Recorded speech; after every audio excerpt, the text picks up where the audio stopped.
Assalamualaikum dan selamat sejahtera kepada Dr. Ahmad Rafizi Saleh. Kami dari kumpulan 4 akan membentangkan tajuk pelaporan kami bertajuk Impak Ketidaktentuan Geopolitik ke atas mata wang dunia bagi kursus LMCW 2020 Pengurusan dan Analitik Data. Ahli kumpulan kami terdiri daripada 5 orang. Yang pertama, Alamelu Kanapati. Yang kedua, Aisyah Al-Humairah binti Muhammad Fauzi.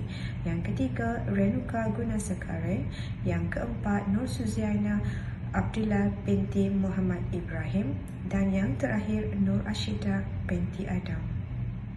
Kami akan memulakan topik ini dengan bahagian pengenalan. Pengenalan jenis negara.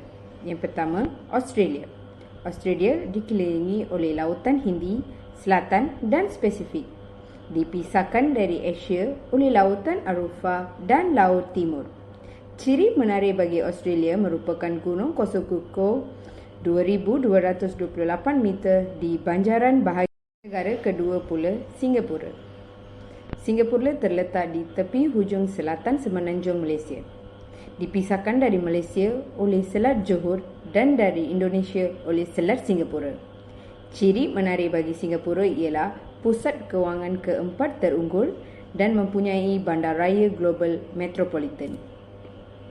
Latar belakang ekonomi bagi negara Australia. Australia mempunyai ekonomi campuran gaya barat. KDNK per kapita sedikit lebih rendah daripada UK, Jerman dan Perancis. Pasaran ekspor terbesar termasuk Jepun, China, Amerika Syarikat, Korea Selatan dan New Zealand. Bagi negara Singapura pula, ekonomi pasaran bebas diregret yang sangat maju. Kadar cukai rendah dan KDN per kapita kedua tertinggi di dunia, PPP.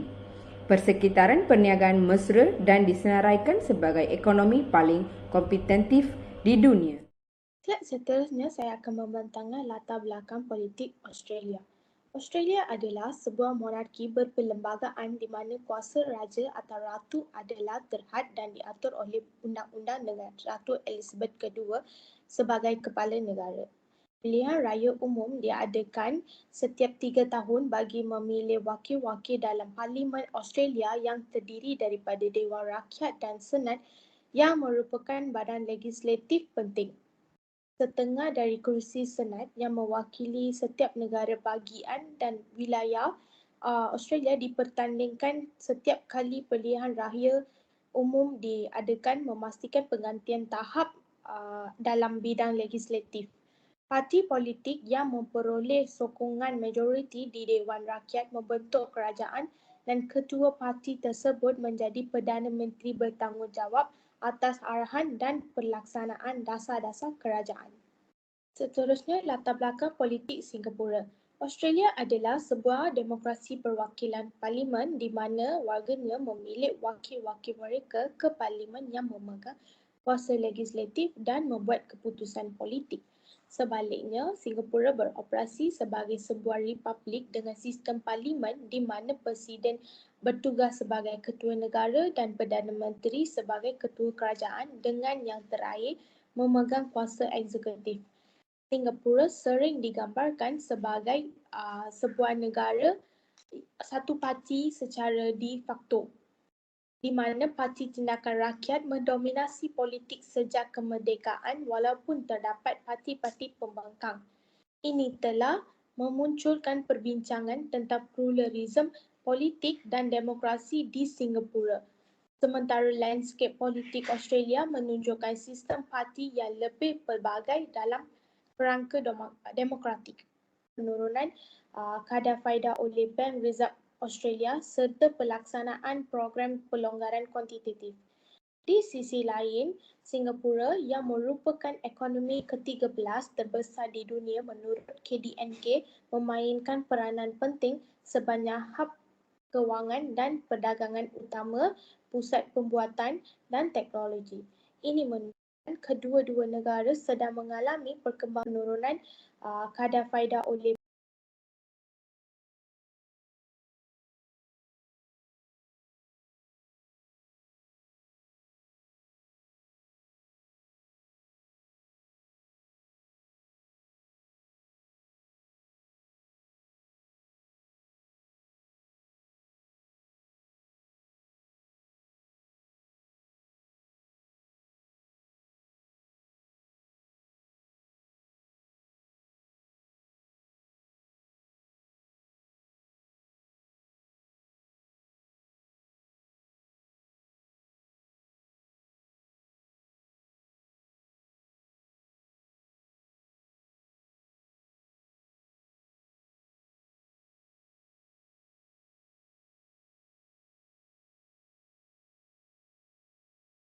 Slide seterusnya, laporan pertukaran mata wang terhadap Singapura dolar.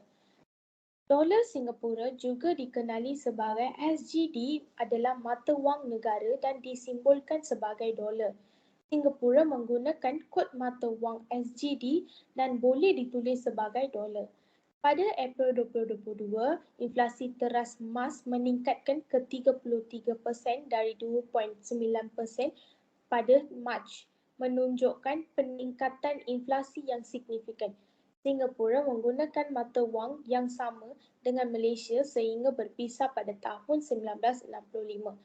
Dalam menangani inflasi, MAS, Bank Pusat, merumuskan dasar monetary dengan menetapkan laluan untuk kadar pertukaran efektif nominal serta mengambil tindakan untuk memperketat dasar monetary bertujuan untuk memperlambat momentum inflasi dan menjamin kestabilan harga. Ini menunjukkan perhatian terhadap kestabilan ekonomi dan kesejahteraan rakyat Singapura. Refleksi impak COVID-19 terhadap kestabilan mata wang. Pandemik COVID-19 yang bermula pada akhir 2019 telah memberikan impak yang besar terhadap kestabilan mata wang di seluruh dunia. Beberapa refleksi mengenai impak COVID-19 terhadap kestabilan mata wang iaitu volatiliti pasaran. Kesan pertama pandemik adalah peningkatan volatiliti dalam pasaran pertukaran mata wang. Ketidakpastian ekonomi dan kesihatan global menyebabkan pelabur dan pelaku pasaran mencari perlindungan yang boleh menyebabkan perubahan mendadak dalam nilai mata wang. Penurunan ekonomi dan mata wang. Bank negara mengalami penurunan ekonomi akibat langkah-langkah kawalan COVID-19 seperti kawalan pergerakan, pengurangan aktiviti perniagaan dan penutupan sementara. Kondisi ini boleh menyebabkan penurunan nilai mata wang. Pengaruh dasar ekonomi. Kesannya juga bergantung pada faktor-faktor ekonomi asas. Negara-negara yang bergantung pada ekspor komoditi tertentu atau sektor tertentu mungkin lebih terjejas berbanding negara mempunyai pelbagai sumber ekonomi. Tindak balas Bank Pusat. Bank Pusat dari pelbagai negara merespon kepada cabaran ini dengan menyesuaikan dasar monetary, merangka dasar kewangan dan menetapkan kadar faedah. Kesan jangka panjang. Walaupun kestabilan mata wang mungkin mengalami goncangan jangka pendek, kesan jangka panjangnya bergantung pada keberjayaan pengurangan penularan COVID-19 dan pemulihan ekonomi. Perbezaan di antara negara. Kesan COVID-19 berbeza-beza di seluruh negara. Negara yang berjaya mengawal penuranan dan penyusunan pemulihan ekonomi dengan cekap mungkin melihat mata wang mereka lebih stabil berbanding negara-negara yang menghadapi cabaran kesulitan dan ekonomi yang lebih besar. Refleksi impak polisi kerajaan dalam mengawal kestabilan mata wang. Polisi kerajaan memainkan peranan yang penting dalam mengawal kestabilan mata wang sebuah negara. Kestabilan mata wang adalah kritikal kerana ia memberikan keyakinan kepada pelabur, pengguna dan pasaran antarabangsa mengenai keadaan ekonomi negara tersebut. Dasar kewangan dan fiskal. Polisi fiskal dan kewangan kerajaan seperti kadar cukai, perbelanjaan awam dan fiskal awam memainkan peranan besar dalam menentukan kesihatan ekonomi. Kadar cukai yang wajar dan perbelanjaan yang bijak dapat membantu menggalakkan inflasi dan memastikan kestabilan mata wang. Bank Pusat. Bank Pusat seperti bank negara mempunyai tanggungjawab untuk menguruskan bekalan wang dan kadar faedah. Mereka menggunakan instrumen kewangan seperti kadar faedah dan operasi pasaran terbuka untuk mengawal inflasi dan mengimbangi tekanan ekonomi. Intervensi mata wang. Dalam sesetengah keadaan, kerajaan mungkin terlibat dalam intervensi mata wang untuk mengekalkan nilai mata wang mereka. Ini mungkin melibatkan pembelian atau penjualan mata wang di pasaran antarabangsa. Kestabilan politik dan sosial. Kestabilan politik dan sosial sebuah negara juga memainkan peranan dalam kestabilan mata wang. Kestabilan politik atau sosial yang boleh menyebabkan ketidakpastian ekonomi dan menjejaskan nilai mata wang. hubungan perdagangan antarabangsa. Polisi perdagangan luar negara dan hubungan antarabangsa dapat mempengaruhi nilai mata wang. Kesepakatan perdagangan yang baik dan hubungan baik dengan negara-negara dan lain menyumbang kepada kestabilan mata wang. Pengurusan hutang, kerajaan juga boleh memberikan kesan kepada kestabilan mata wang. Terlalu banyak hutang boleh mencetuskan kebimbangan terhadap kemampuan negara untuk membayar hutang. Kawalan inflasi. Kawalan inflasi adalah faktor utama dalam mengekalkan kestabilan mata wang. Refleksi impak politik semasa terhadap kestabilan mata wang. Hampir setiap negara pernah melalui krisis politik ekonomi, sama ada untuk jangka masa yang pendek ataupun jangka masa yang panjang. Gemeluk politik mampu membawa kesan buruk kepada sesebuah negara dari segi ekonomi, pasaran saham dan imej. Kestabilan politik bagi sesebuah negara amat penting kerana ia memberi kesan yang besar kepada ekonomi untuk terus berkembang dan memberi kesejahteraan kepada rakyat. Impak politik semasa boleh memberi kesan yang signifikan terhadap kestabilan mata wang di seluruh dunia. Pertama, ketidakpastian politik, iaitu keadaan politik yang tidak stabil dan ketidakpastian politik boleh menyebabkan ketidakpastian dalam pasaran kewangan. Pelabur seringkali mencari kepastian politik dan keadaan politik yang tidak stabil boleh menyebabkan peningkatan volatiliti dalam pertukaran mata wang. Keputusan dasar ekonomi yang dibuat oleh kerajaan seperti peningkatan atau penurunan cukai perbelanjaan awam atau reformasi struktur boleh memberi kesan langsung kepada kestabilan mata wang. Hubungan perdagangan antarabangsa. Politik luar negara dan hubungan perdagangan antarabangsa memainkan peranan penting dalam kestabilan mata wang. Intervensi mata wang oleh pihak berkuasa. Beberapa kerajaan atau bank pusat boleh memilih untuk mengintervensi dalam pasaran pertukaran mata wang untuk mempengaruhi nilai mata wang mereka. Proses politik dan kepentingan geopolitik. Proses politik seperti revolusi, pemberontakan atau ketidakstabilan politik dalam negara tertentu boleh menyebabkan ketidakpastian yang besar dan impak negatif terhadap mata wang. Kepentingan geopolitik di peringkat global juga boleh menyumbang kepada kestabilan dan ketidakstabilan mata wang. Keadaan keselamatan dan ketegangan antarabangsa. Keadaan keselamatan dan ketegangan antarabangsa termasuk ancaman konflik bersenjata atau keadaan ketidakpastian di rantau tertentu boleh memberi impak signifikan terhadap kestabilan mata wang.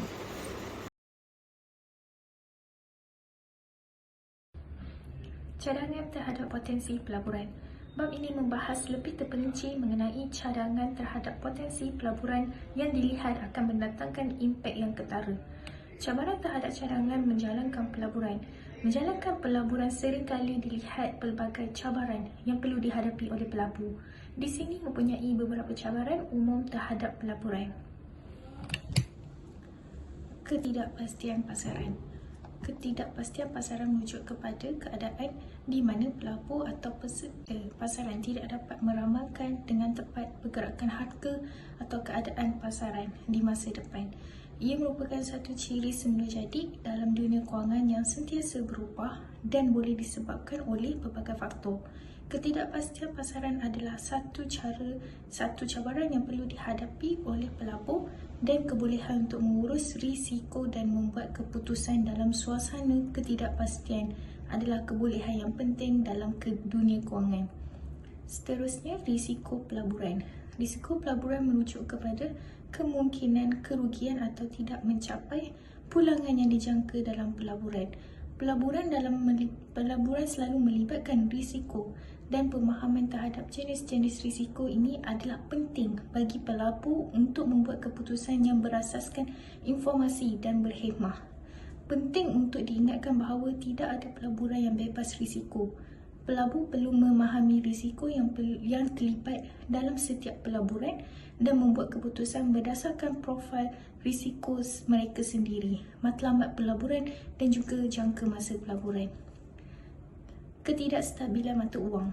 Ketidakstabilan mata wang bermakna nilai wang negara boleh berubah banyak jika dibandingkan dengan negara lain. Fluktuasi ini boleh berlaku atas pelbagai faktor ekonomi, politik dan spekulatif. Ketidakstabilan mata wang boleh memberikan kesan besar terhadap pelbagai aspek ekonomi dan perdagangan antarabangsa. Ketidakstabilan mata wang dapat mempengaruhi pelaburan, perdagangan dan keadaan ekonomi keseluruhan suatu negara. Pelabur dan peserta pasaran perlu peka terhadap faktor-faktor ini dan memahami risiko yang terlibat dalam perdagangan mata wang asing. Regulasi dan perubahan undang-undang. Regulasi dan perubahan undang-undang adalah faktor penting dalam dunia perniagaan dan juga pelaburan. Peraturan dan undang-undang memainkan peranan dalam mengawal tingkah laku syarikat, melindungi hak pengguna dan memastikan kestabilan dalam sistem kewangan. Perubahan dalam regulasi atau undang-undang boleh memberikan impak yang besar terhadap pelbagai industri pelaburan. Perubahan dan regulasi atau undang-undang boleh memberikan peluang atau cabaran kepada syarikat dan juga pelabur. Oleh itu, penting untuk sentiasa mengikuti perkembangan undang-undang dan regulasi di industri tertentu dan memahami kesan potensial kepada operasi dan juga pelaburan. Inflasi. Inflasi merujuk kepada peningkatan secara umum dan berterusan dalam harga, barangan dan perkhidmatan dalam jangka masa tertentu, menyebabkan daya beli wang menurun. Ini bermakna dengan jumlah wang yang sama, seseorang atau syarikat perlu membayar lebih bayar untuk membeli barang dan perkhidmatan yang sama. Inflasi yang sederhana dan stabil seringkali dianggap sebagai ciri normal dalam ekonomi yang berkembang. Apabila harga perkara sama ada terlalu banyak atau tidak cukup, ianya boleh menjadikan ekonomi tidak berfungsi juga. Ketidakpastian politik. Ketidakpastian politik merujuk kepada keadaan di mana terdapat ketidakjelasan atau kebimbangan mengenai perkembangan politik dan kebijaksanaan pemerintahan di suatu kawasan atau negara. Ketidakpastian politik dapat memberi impak yang besar kepada pelbagai sektor termasuk ekonomi, pasaran kewangan dan juga pelaburan. Ketidakpastian politik adalah satu cabaran serius dalam dunia perniagaan dan pelaburan. Pelabur dan perniagaan perlu mengambil kira faktor politik dalam perancangan strategik mereka dan menggunakan strategik pengurusan risiko untuk menghadapi ketidakpastian yang mungkin timbul dari perubahan politik. Keberlanjutan dan tanggungjawab sosial korporat. Keberlanjutan dan tanggungjawab sosial korporat semakin penting. Pelabur perlu mengambil kira faktor-faktor ini dalam membuat keputusan pelaburan untuk memenuhi harapan pelanggan dan masyarakat. Pelaburan yang berjaya melibatkan kesedaran dan pemahaman yang mendalam terhadap cabaran ini. Pelabur yang bijak akan melakukan kajian teliti, diversifikasikan pelaburan mereka dan sentiasa beradaptasi dengan perubahan pasaran untuk meminimalkan risiko dan meningkat peluang pulangan positif. Cadangan keberkesanan pelaburan. Keberkesanan pelaburan dapat diukur melalui pelbagai metrik dan faktor yang berkaitan dengan objektif pelabur. Berikut adalah beberapa cadangan keberkesanan pelaburan. Pertama, objektif pelaburan yang jelas. Objektif pelaburan yang jelas merupakan asas yang penting untuk membimbing keputusan pelaburan dan merancang strategi pelaburan yang sesuai. Penting untuk menilai dan mengkaji semula objektif pelaburan secara berkala, terutamanya apabila terdapat perubahan dalam keadaan kewangan atau peribadi. Dengan memahami dengan jelas apa yang ingin dicapai melalui pelaburan, pelabur dapat membuat keputusan yang lebih baik dan sejajar dengan matlamat dan keperluan mereka. Yang kedua, risiko dan imbang. Risiko dan imbangan adalah dua unsur penting yang perlu dipertimbangkan oleh pelabur untuk menguruskan pelaburan mereka dengan bijak. Melalui pemahaman yang mendalam terhadap risiko dan penggunaan strategi imbang yang sesuai, pelabur dapat meningkatkan keberkesanan pelaburan mereka dan mengurangkan potensi kerugian yang tidak diingini. Yang ketiga, diversifikasi. Diversifikasi merujuk kepada strategi mengagihkan pelaburan ke dalam pelbagai jenis aset atau kelas aset untuk mengurangkan risiko. Ia merupakan konsep penting dalam pengurusan pelaburan dan pelabur sering menggunakan diversifikasi untuk mengimbangi kemungkinan kerugian dalam satu aset dengan keuntungan dalam aset lain. Pemantauan dan pengurusan portfolio adalah langkah penting dalam proses pengurusan pelaburan. Ini melibatkan pemantauan prestasi aset pelaburan dan membuat penyesuaian yang diperlukan untuk mencapai matlamat pelaburan. Akhir sekali, kesedaran pelaburan.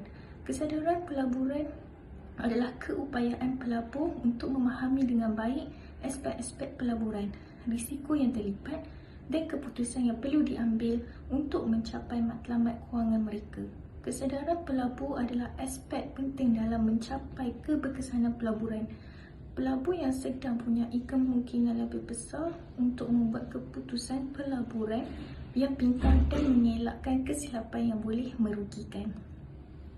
Saya akhiri topik ini di bahagian penutup. Beberapa kesan di dalam ekonomi negara. Yang pertama, impak pandemik COVID-19 dan geopolitik terhadap mata wang dunia. Kedua, rangsangan ekonomi dan respons negara-negara. Ketiga, kesan-kesannya terhadap defisit fiskal dan pemulihan ekonomi. Keempat, pengetatan dasar monetari pada tahun 2020. Kelima, tantangan ekonomi negara-negara di tahun 2023 dan yang terakhir, krisis Ukraine dan kesan terhadap. Sesungguhnya, pandemik COVID-19 telah memberi impak yang mendalam terutamanya dari segi ekonomi negara kepada semua negara di serata dunia, tidak terkecuali juga Singapura dan Australia. Namun, secara keseluruhannya, selepas bertahun-tahun menghadapi COVID-19, kedua-dua kerajaan masih boleh bertahan dan mampu menstabilkan dan meningkatkan mata wang negara masing-masing semula selepas fasa endemik.